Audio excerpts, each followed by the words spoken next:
Good afternoon. It's Friday, the 7th of December 2018, just after 1 o'clock. Welcome to UK Column News. Your host today, Mike Robinson, myself, Brian Gerrish, and we're delighted to be joined by David Scott with Northern Exposure, of course, David north of the border, and also David Ellis from Strategic Defence Initiatives.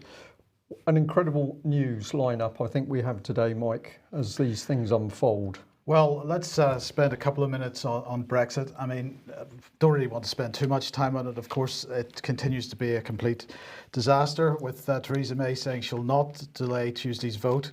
Honest Gov, there's still a lot of pressure on her to do exactly that. The backbenchers from her own party have tabled an amendment which apparently she agrees with. So that if the vote takes place and is positive, that MPs would have some control over the so-called backstop for the Northern Irish border. Well, this is controversial, obviously, because everything to do with Brexit is controversial. Chief Whip has apparently admitted that the vote is likely to be lost, but nonetheless, this is what the Telegraph has to say about it. In what could be the final days of May's premiership, Operation Stop Boris is already in full swing. Well, Brian, I don't know what you think, but my opinion here is that, again, this is a poisoned chalice and don't think even Boris Johnson wants it. Well, I can't see how he would want it, but would the nation accept Boris Johnson? I think they're very happy to regard him as the buffoon. I don't think he's a buffoon. I think he's a very dangerous man politically. But would the electorate accept him? I don't think so. So this is helping to destroy the Conservative Party, and it's pulling UK politics into this morass of chaos. That's what I think. That's why I think that Boris is being put forward.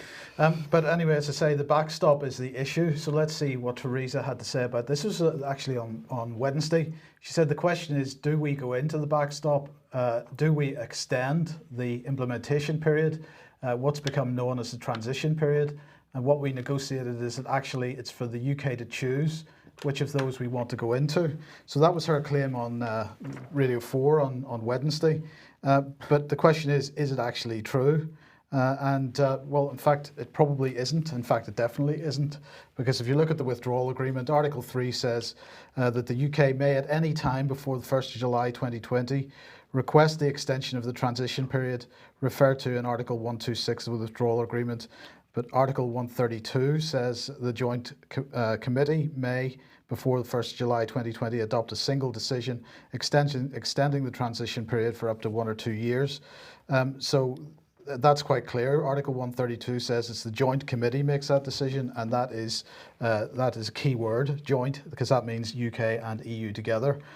So she's clearly not quite correct in this suggestion that this is a UK decision. That's a very polite way of saying she's been being as devious as all the rest of the times, Mike. Yes. Anyway, let's move on to Integrity Initiative. Now, last Friday, we covered this in detail, and we mentioned the Gateside Mills issue and the fact that the Institute for Statecraft, the organisation behind Integrity Initiative, was using Gateside Mills as just about every address on every piece of official paperwork.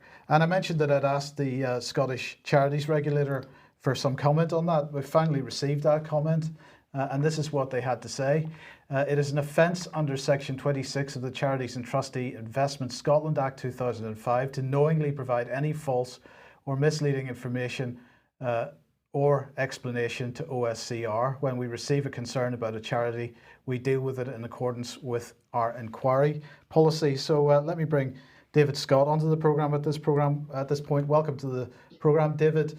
I would say that probably what we need to do at this point is encourage people to offer the OSCR some concerns over the use of this address. Quite, because the whole point of having an address is that people can contact an office. There's something real, there's something physical, there's somewhere they can go, there's somewhere they can put mail, so they can communicate any concerns they have with the organisation or the charity.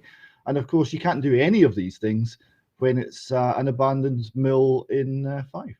And of course, you can't serve any legal documents. Well, this is very true. There's no one there to serve the documents upon. and no access. And yes, this is very significant. Okay, well, look, David, since you were on last week, you have now written this article, Integrity Initiative Follow the Money. And we do encourage everybody to read this and to share it as widely as possible. Just give us a brief summary of your key points here. Well, this was sparked by a question asked by Chris Williamson, and he's Labour MP for Derby. And he's asked all of the spending departments of the government whether they've given any money to the Integrity Initiative or to the Institute for Statecraft. Now, we're still waiting on the Cabinet Office response, and we're still waiting on the Ministry of Defence response. And all of the other departments, save one, said, no, we haven't given them any money. But the one was a beauty, and the one was the Foreign and Commonwealth Office. And they said that they'd given them £296,500 last financial year and £1,961,000 this financial year. But they went further. They said, essentially, that's chicken feed, because look what the Prime Minister said only a year ago. She said what the budget was. The budget, this is only for what's termed anti-Russian disinformation strategy, is £100 million over 5 years. So this is enormous. Absolutely. Now, but yes, sorry, go ahead. So this then went further, because we looked at that meeting that the Prime Minister attended and made these comments. It was the Eastern Partnership Summit, the 5th Eastern Partnership Summit. And this takes us into what's termed the neighbourhood, because Donald Tusk, speaking at the end of this summit, he was talking about the need for a more strategic and comprehensive approach towards the region, which had become EU's immediate neighbourhood after the 2004-2007 enlargement. And he highlighted 3 countries in particular, Georgia, Moldova, and the Ukraine, as foremost, because the European Union acknowledges their European aspirations and welcomes their European choice. And then it then continued into statements regarding unified and cooperative and collective defence against Russia. Yes, and of course these countries are quite important, because obviously we've got all this stuff kicking off in Ukraine, continuing at the moment. We'll be talking about that a little bit later. But there are also some whispers of the issue in Georgia perhaps kicking off again, with the Georgian government moving tanks back towards the Russian border there, and some discussion of the Russians doing something similar. So it's interesting that these 2 countries in particular are highlighted. Yes, and this is what the Prime Minister said in her press statement a year ago. She said that this press statement said she would welcome the unified approach to tackle threats and attempts of destabilization from other foreign powers like Russia. And she talked about the need to have a collective strength and avoid the Russians tearing this apart. And she said that the UK may be leaving the EU, but we are not leaving Europe, and we are unconditionally committed to maintaining Europe's security. And remember, Europe here in this context includes the Europe of the Eastern Partnership countries, the Eastern Neighbourhood countries, including the Ukraine. So this leaves the situation pretty dangerous with regard to Russia, because if the EU is viewing Eastern Partnership neighbourhood countries, which are right up against the Russian borders, as part of the EU, or at least as partners with the EU, then that's got to be a problem for the Russian government. But it's astonishing, Mike. The easy way is just to turn it around in the other direction and say, just imagine that the Russians had decided to take an interest in the Orkney Islands or the Shetlands. This is how close we're talking. The EU does it and it's not a problem. Apparently, we're just to regard that's okay because we support democracy, apparently in the West.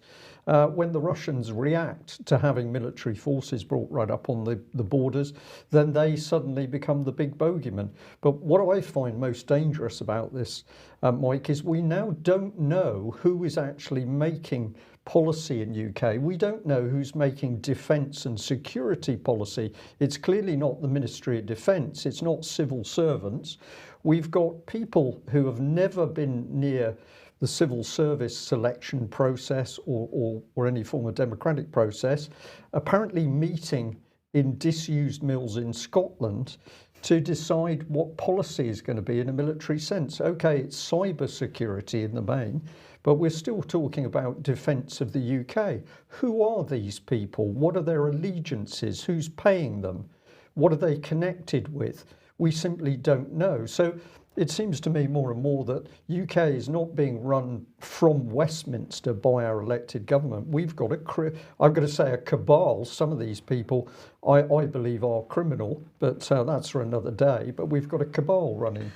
Well, a couple of points there. Ministry of Defence. Well, of course, we highlighted on this programme a couple of months ago that certain aspects of Ministry of Defence and Foreign and Commonwealth Office are now operating as one unit. Yeah. So this is a pretty dangerous situation.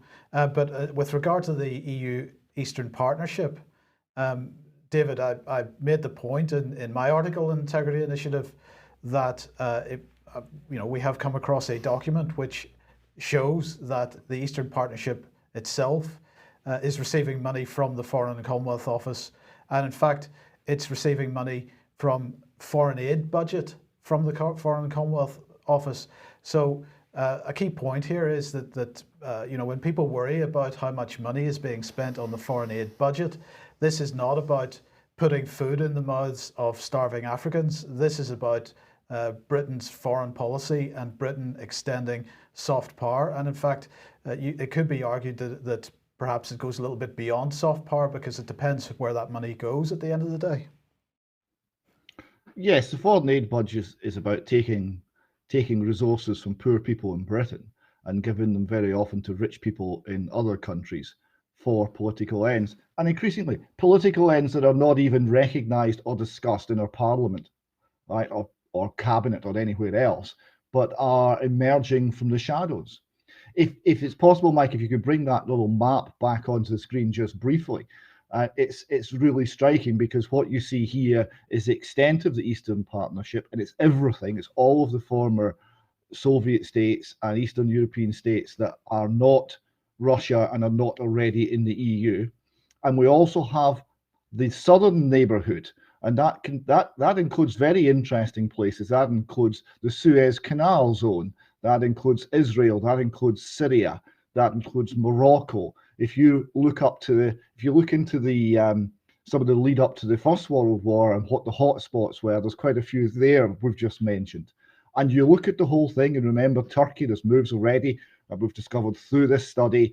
There's moves to bring Turkey into the EU as well. If you look at that map, complete, that's an empire. Oh, that's the Roman Empire. Yes, it is the Roman Empire. Yeah. Yes. Yeah. Okay. Well, look, we'll just bring this on screen. You pushed this out yesterday, Brian, and it's a pretty good summary of the situation. Well, I tried to get it as simple as possible to tweet it out, right? But this is it. We're talking about 100 million. We're talking about 2 million. We're talking about £300,000 disappearing into organisations running from disused mills, and this is supposed to be. This is supposed to be Britain in 2018. Who are these people? But you notice in the middle up there, it's the Institute of Statecraft sets up Integrity Initiative, autumn 2015. That's out of your article, Mike, with the Free University of Brussels. Now, I had a little look at them yesterday and was intrigued to see that we find Institute for Statecraft names linking back into what was actually happening with the NATO summit in South Wales. So who are these players? Why have we now got a university in Brussels linked in to British defence and security? We need answers to this, and I'm going to say it's up to our viewers and listeners to get on the backs of their MPs and to start to ask the real questions as to what's going on here. But of course it goes beyond British defence, it's European defence as well. And well, yesterday we were highlighting this situation on social media because Northwood headquarters, David Ellis has been talking about this quite a lot over the years. But we were making the point yesterday that part of Northwood, in fact, is described as multinational headquarters. for EU, specifically set up for EU-led military crisis management operations, and it includes a direct, secure communications link to Brussels.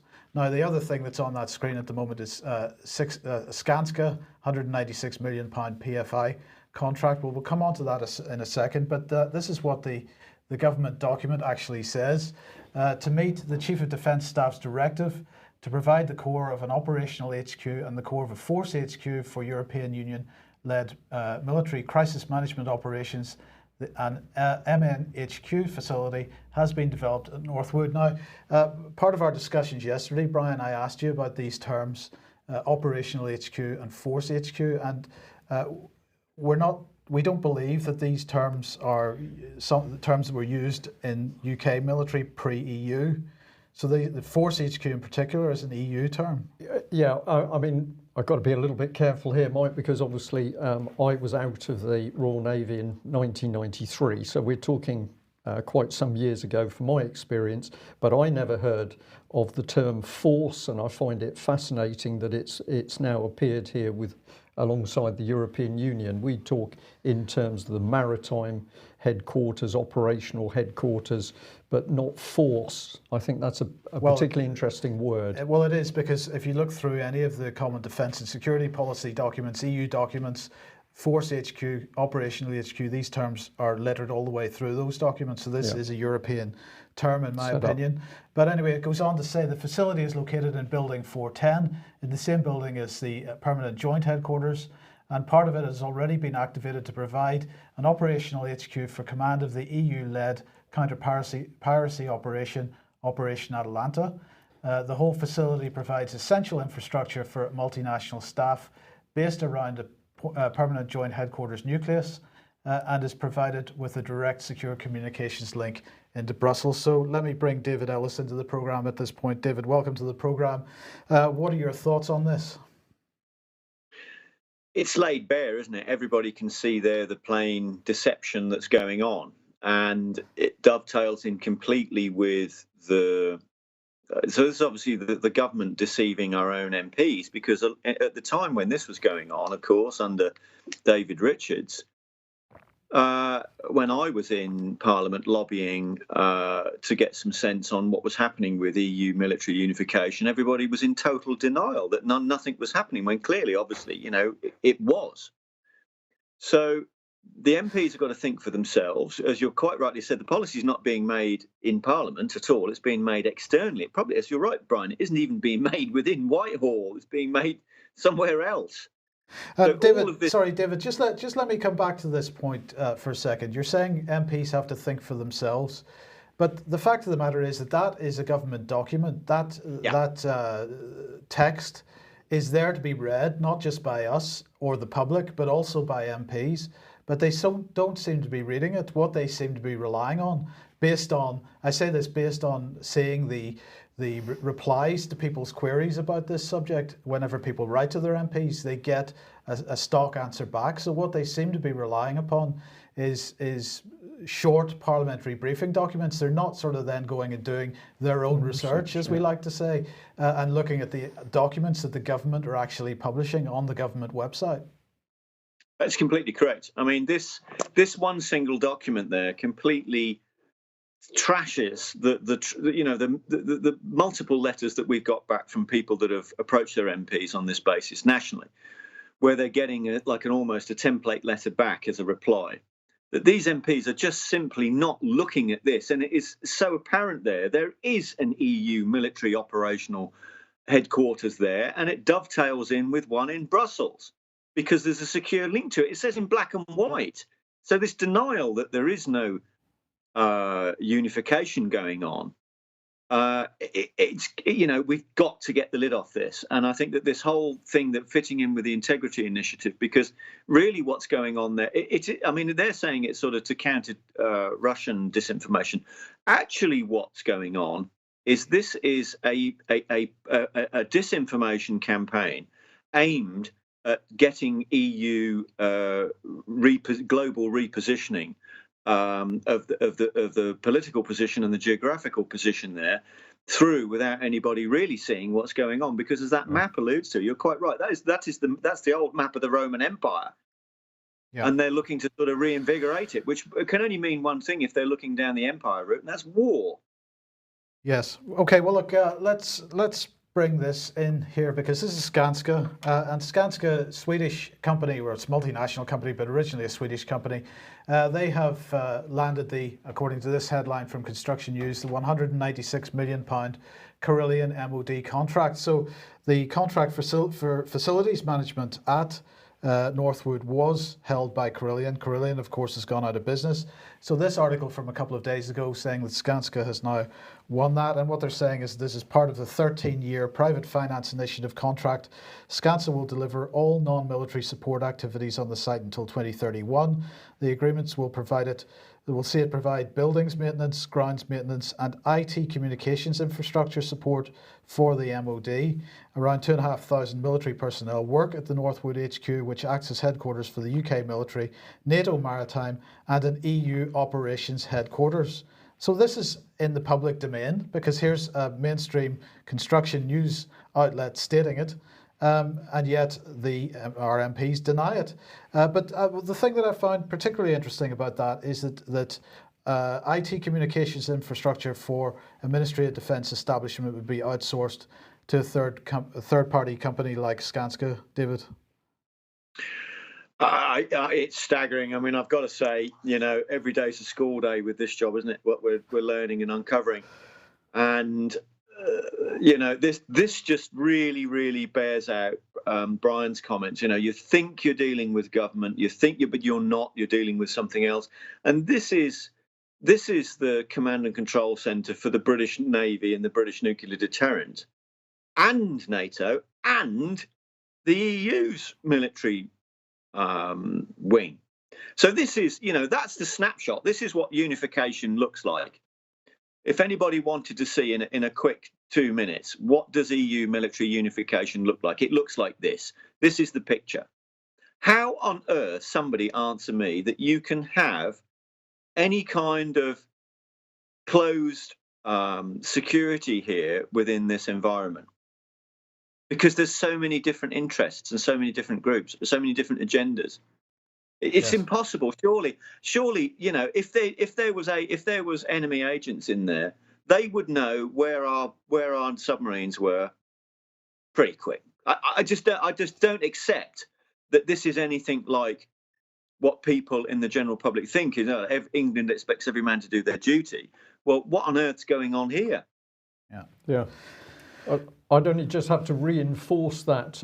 What's quite clear is that whereas, of course, anybody that was involved in the defence of UK was heavily vetted, their whole background and activities looked at in great detail to make sure that they were trustworthy and reliable and upstanding. We've now got such a spread that can't possibly happen. There is no way that the UK can be entirely sure that contractors brought in through that huge contract to Skanska, all those people have been properly vetted. So the minimum you can say is that you've got a gross weakening of the vetting procedure, and that, of course, is putting us at immense security risk.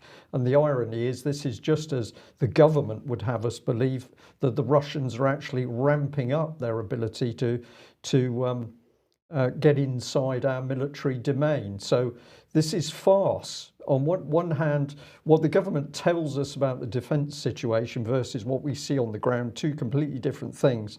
And I'll show a bit more of that in a minute when we talk about discipline on nuclear submarines. Right.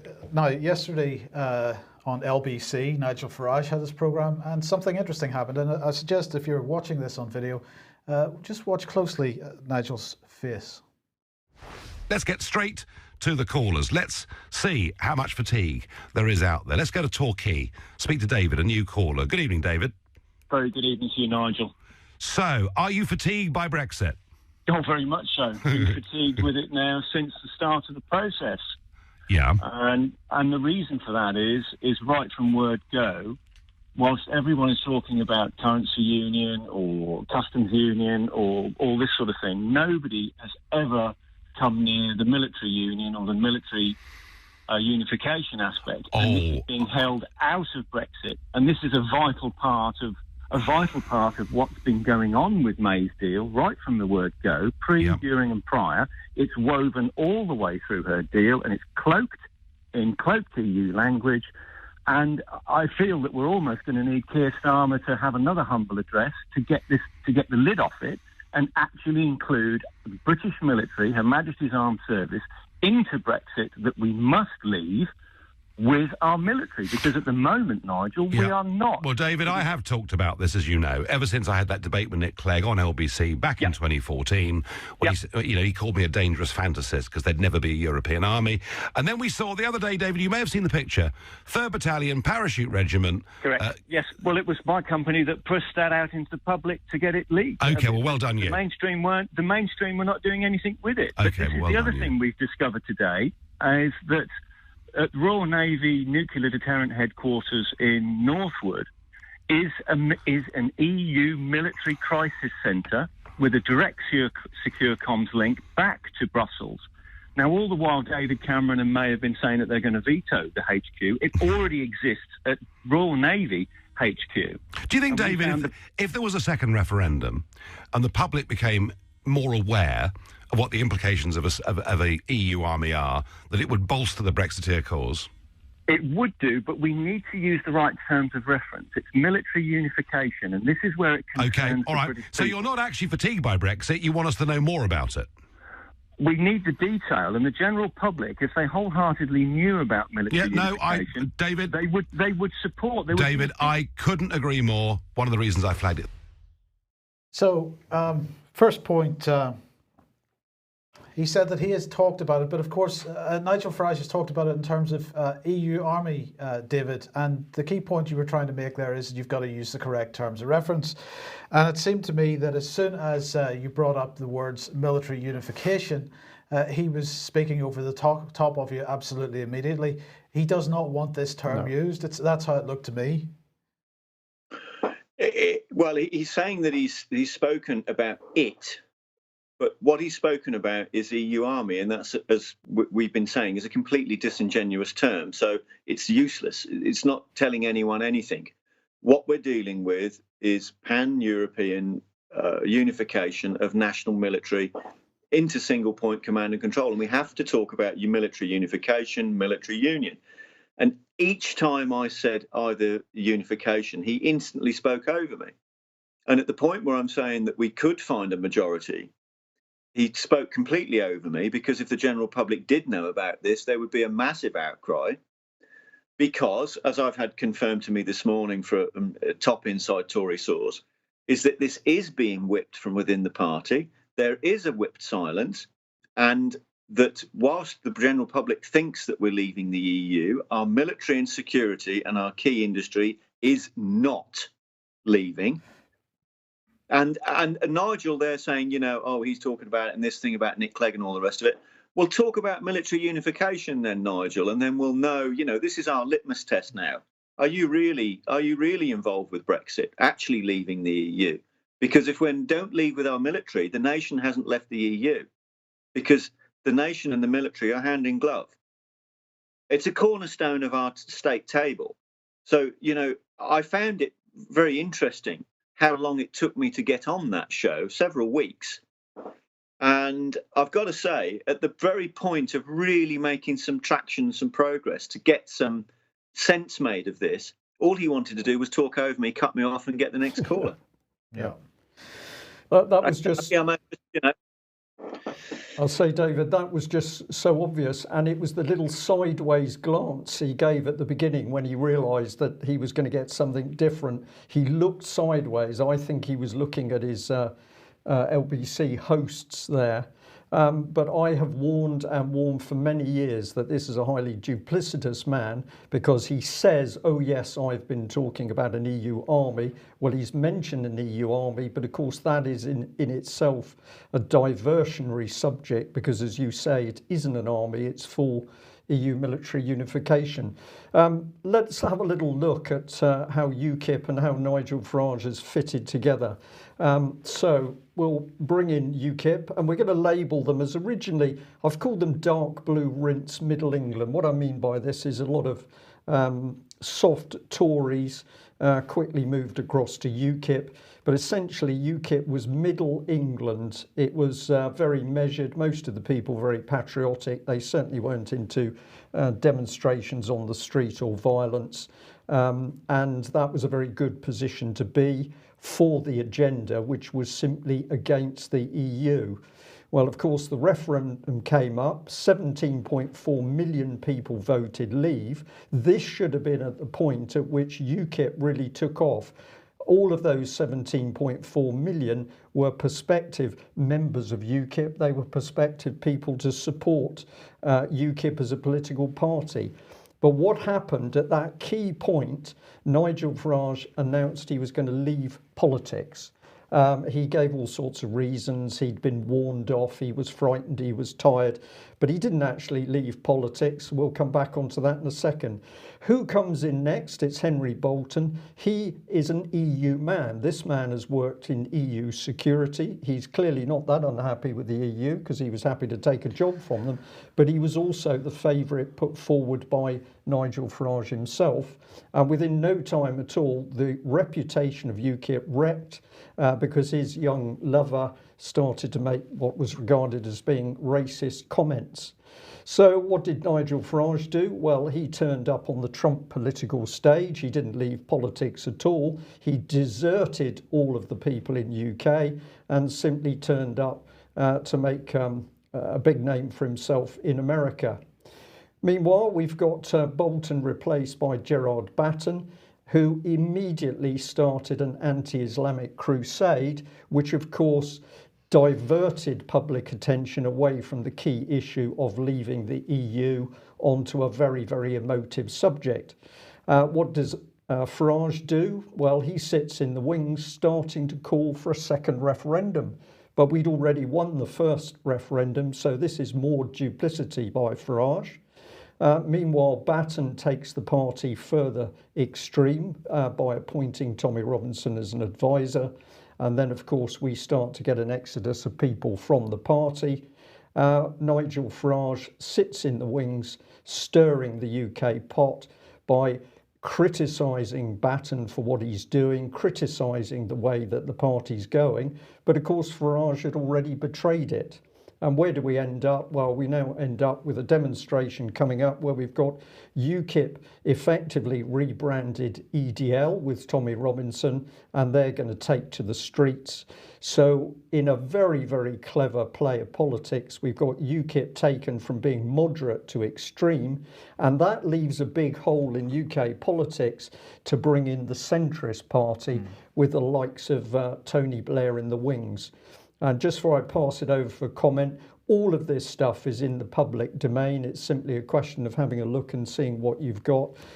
So this is 3 articles all talking about Nigel Farage calling for a second referendum. And David, I'm going to say I found it very significant when he was interviewing, when he was answering your telephone call, that he eventually leads you into saying, if the public had this information on the military, would that help in a second referendum? So Nigel Farage deliberately driving a second referendum. Now we've had months of this smokescreen debate to try and overturn the fact that 17.4 million people have already won. My view is this engineered. You can follow the steps, Mike. This is a deliberate plan to wreck UKIP just at the time we could really get the strength on the streets amongst those voters to get us out of this EU jail. Perhaps we could ask. Yeah, there's several things here, really, isn't there? That firstly, his resignation overlapped with Vote Leave being shut down. And I know for a fact that there were several directors of Vote Leave saying that this was not the way to do it, and they were overruled. And they were saying that the job wasn't finished, we weren't out by any stretch of imagination, there was a lot more work to be done. and yet it was shut down, and we now see all these spin-off groups. And what we've got is very ineffective spin-off groups. So we've got major issues there. So the whole thing really with what could have been a very effective majority, which was there clearly with the 17.4 million people, is now being targeted and fragmented. The job isn't done. We still haven't got consensus. We still haven't got the vital key of the jigsaw for this arrangement in the mainstream public arena, which is military unification, which is the big bit that's being held out, deliberately held out. And if that was put into there would be a majority, and we wouldn't be in this situation. Now, the angle that seems to be coming in is the second referendum. And this was mentioned at the Bolton conference when Isabel Oakeshott said, what do you think about a second referendum? And that's when Justin interceded with his question on military being taken over.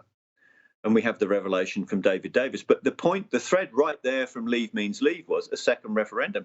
But the reality, of course, is it's going to be on a knife edge between a general election and a no confidence from within the Tory party. And so there's three things that could happen next week. But what in essence, I come back to what an admiral said to me at the time when he went into vote leave, right at that start of the period, is that the likelihood was it would be from then, obviously wind the clock back, it would be about a new leader. It was not really about leaving the EU because the defence wasn't included. It would be a new leader, a general election, and then they would kick it in the stingers. So the first two bits that admiral strategically forecast have come true. Now, this is the third stage, kicking it in the stingers, and that's what's happening. So we have to get the focus back. Yeah. Okay, well, I'm just going to bring this in very quickly. But of course, whilst all this is going on, Tommy Robinson is being given more and more power.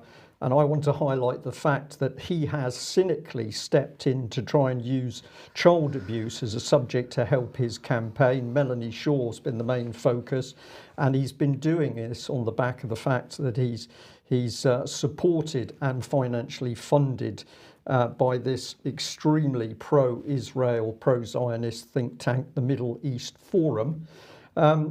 Well, Farage, I'm going to say Farage hasn't ever spoken out about political charity common purpose, just as he will not speak out about EU military unification.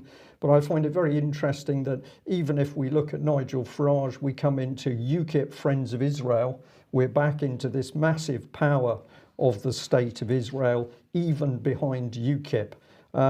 I can't explain exactly what's going on here, but as I always say, if we were seeing Iceland or Italy helping to form the British political arena, people would be asking questions, but not of Israel. So a lot more questions to be asked around Tommy Robinson and indeed UKIP on this basis.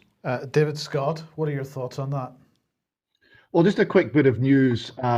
Scottish MEP David Coburn, the only UKIP member for Scotland, he has also resigned from UKIP based on the links to what he's terming alt-right personalities, referring to Tommy Robinson. So you see, it's and I understand it's also affecting other parts of the UK as well. So there's a massive exodus from UKIP.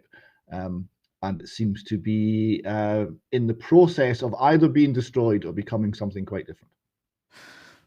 Okay, I'm just going to answer a point that's been made in the column. Somebody has said in response to us talking about Israel that I should have mentioned that there's a UKIP Friends of Palestine group as well. Well, of course, there are Friends of Palestine groups across the other political parties, but we know there's a huge difference in the amount of political and financial power that can be brought to UK politics by the Palestinians and that which can be brought in by the state of Israel. So I think we've got to be realistic about the power base that we're dealing with, and clearly the Palestinians are suffering as a result of that power base. They're not able to influence UK politics in the same way as Israel. Right, let's move on to DASA, this is the Defence and Security Accelerator, and it's tasked, they say, the government says, to find and fund exploitable innovations to support UK defence and security quickly and efficiently, and to support UK prosperity. And this is a cross-government organisation launched in December 2016 under the Strategic Defence and Security Review. Now, we've mentioned it before.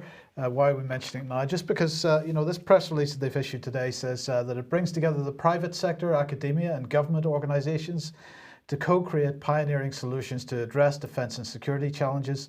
They are not confined to working with science and technology. DASA also partners with behavioural and social sciences on better ways of working. So what's it done so far?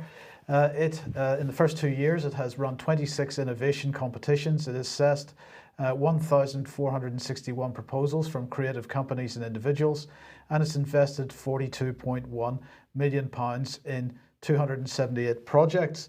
And this is what our friend, Secretary of State for War, Gavin Williamson, had to say. DASA is a shining example of how we're responding to the rapid pace of evolving technology. This excellent organisation harnesses ingenious innovation ideas from across the private sector and collaborates widely across academia, industry and the military.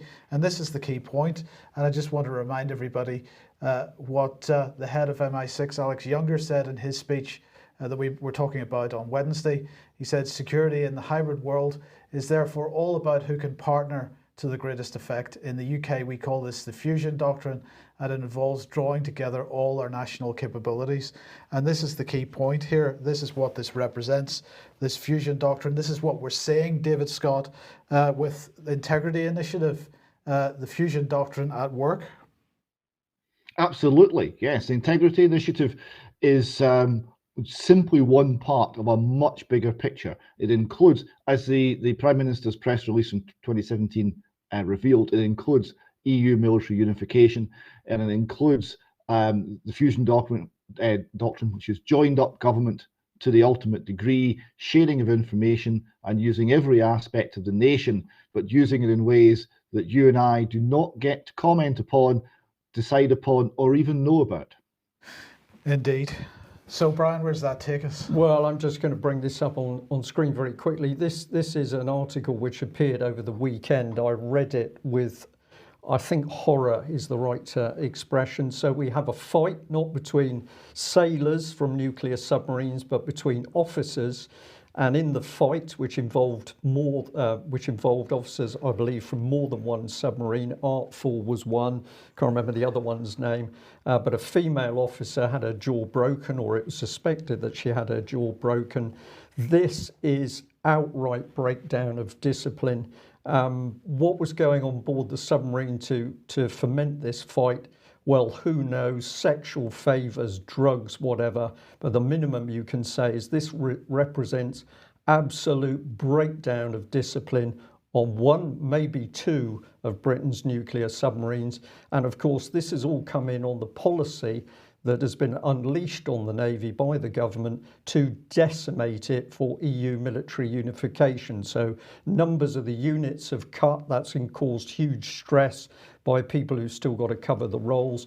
We've got boats that are undermanned. We've got a lack of spares. We've got breakdowns. We've got a loss of the senior engineers.